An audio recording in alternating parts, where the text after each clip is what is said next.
Search करें अवामी news. मुल्क भर की ताज़ा तरीन खबरों से बाखबर रहने के लिए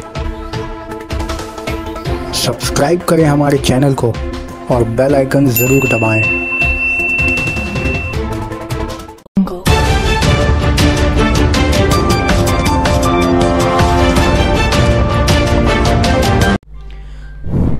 बंगाल में असेंबली में एनआरसी के खिलाफ करारदाद पेश किया जाएगा।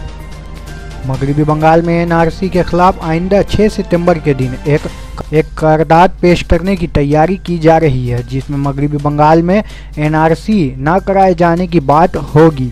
इसमें हुक्मरान जमात तृणमूल कांग्रेस के अलावा बायां महाज और कांग्रेस भी शामिल होगी, जबकि बीजेपी इसकी मुखालफत में होगी।